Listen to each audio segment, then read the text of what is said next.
Sustainable economic growth was only recently added into the A-level curriculum a couple of years ago. And you need to know what's the difference between sustainable economic growth and sustained economic growth. Don't confuse sustainable economic growth with sustained economic growth. Sustained economic growth is a very simple concept. You want economic growth to continue to increase throughout by making sure that there is both an increase in aggregate demand and an increase in aggregate supply. While sustainable economic growth is kind of a different concept. Now, what is the meaning of sustainable economic growth? So you want to pursue economic growth, but you don't want the maximum rate of growth. You want to have a specific rate of growth where you can maintain it, but there is not going to be other significant economic problems, especially for future generations.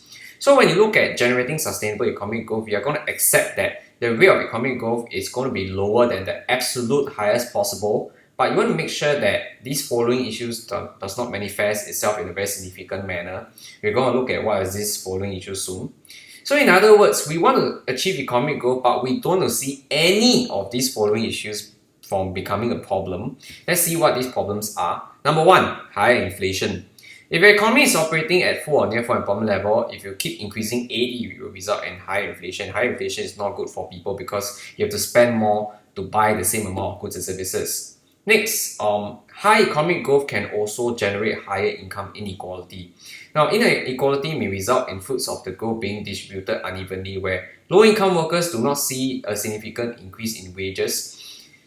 And so, high income inequality is generally bad because it's correlated with social discontentment and also significant unrest. And when coupled with high inflation, then your low-income workers do not see a high enough increase in their wages to be able to afford the higher prices in the economy. And there are also issues of severe environment degradation. If you have rapid economic activity, it could lead to a significant environment degradation, especially if there's a lot of heavy industrial activity. Some governments, to boost economic growth, they may actually increase spending, but if they increase spending through increasing their borrowing, this will increase debt levels, which there will be a cost on future generations. Future generations will have to pay the interest payments associated with these higher debt levels. And higher economic growth rate might be associated with higher working hours and more stress levels, which means that your non-material standard of living is worsening. And lastly, if you have higher economic growth and this higher economic growth is associated with technological change and skills change, there are displacement of workers in certain sectors, it will lead to higher structural unemployment that could happen too quickly, like what we are seeing in many countries today. So these are some issues that come as a result of not trying to achieve sustainable economic growth. So when you want to achieve sustainable economic growth, you have to be very mindful of these issues.